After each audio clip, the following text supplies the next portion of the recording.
Former President Olusegun Obasanjo drops bombshell after soldiers were murdered in Abia, brutally criticized FG over rising insecurity in Nigeria.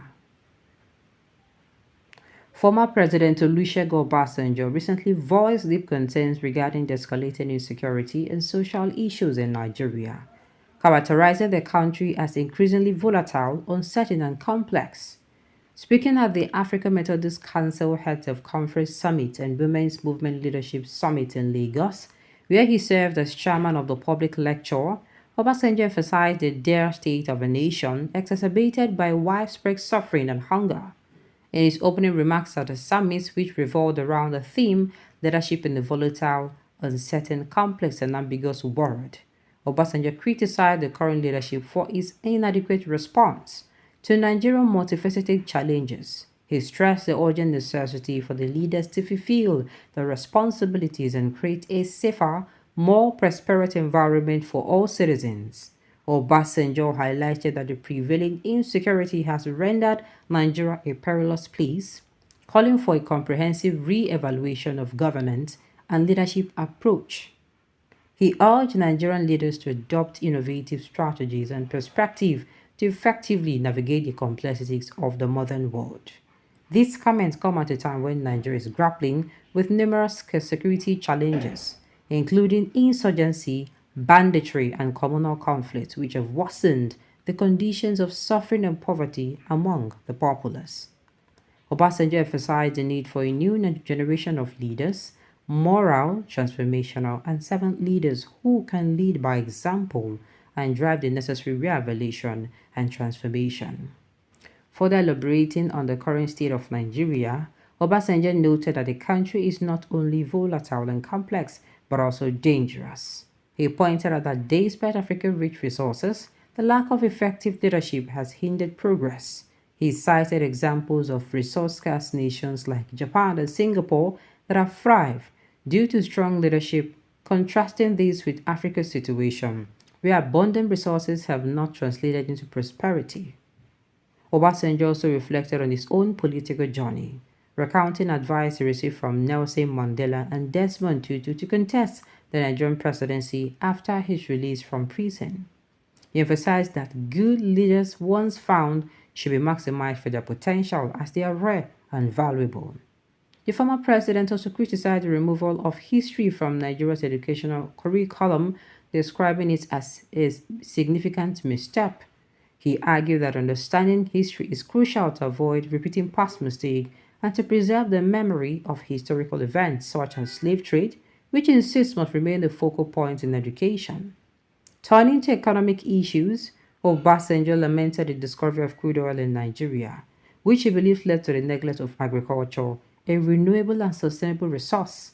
He highlighted the need to return to agriculture to provide opportunities for the youth, who were increasingly frustrated and restless. He warned that without education, skills, empowerment, and employment, this youth could become a threat to society. Obasanjo also offered advice to emerging politicians, warning against treating politics as a sole profession without a backup plan. He shared his own experience, noting that having an alternative level such as his firm gave him the independence to resist undue pressure from his political party. He stressed that politicians without an alternative means of livelihood are more likely to lack principles and succumb to unethical practices. Yes, politics should not be your main work. Just like they will say, just like being a leader, you should have a backup plan.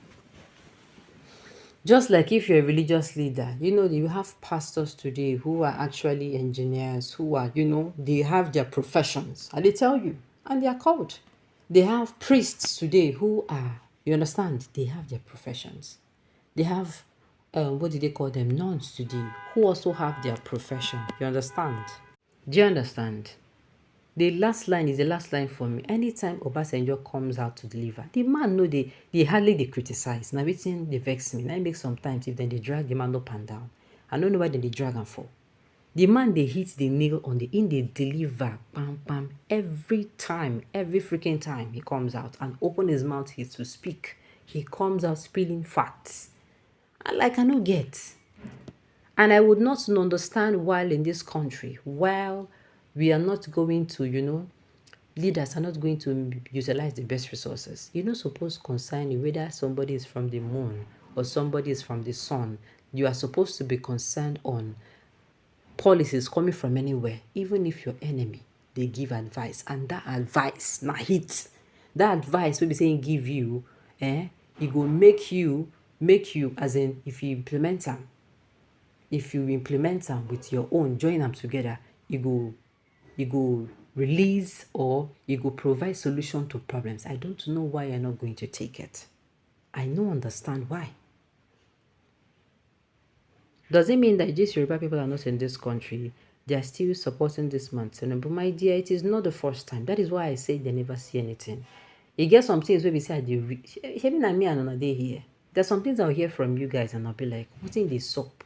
What is going on? Why are people thinking in this line? Is it that this country or this situation of this country is favoring them? Even people we say they don't get money, then go use chow. Where we say their daily bread, they need to beg for them. They are supporting this government. Is it making sense? That is why most of the time I'm always saying we never see anything. This thing really has to continue. Maybe if then they say suffering, they reset some people brain. You understand? There's some people will be say, because then to get plenty, their sense know the reason again. Because anytime we say they're hungry, they will put food for their mouth. Anytime we say anything they want, they will give them. So those people, they know they get sense. You understand? But if they don't find the food, they no see. Then go really begin start to think. It's okay. This black white things are black now white. This yellow what talk na purple, no be purple. Na yellow. This orange what talk na green, no be green. Do you understand? Now make the talk say I never see anything. We never see something. I have never seen this kind of people in my life. They are still in support of this man. What was the crime people committed in this country called Nigeria? What is all this? The comments are not making sense at all. And we are all paying for it. Remember I told you that if we pick the wrong person, all of us will pay for him. When I remember that time what I tell them before elections, I tell them that this thing, 2022, 2023, I told you guys that we should be careful. That if we pick the wrong person, all of us, and this is what is happening. And some of them still don't care that their actions are affecting everybody. If you talk too much, then go tell you, it is because you don't like, who likes who? Who cares? We're not liking somebody, it's not ice cream. All we need is for him to deliver good governance. And then the people of Nigeria will come out and say, yes, he delivered good governance. All right, on this note, we've come to the end of the news. So thank you for tuning in to listen until I come your way next time. Enjoy.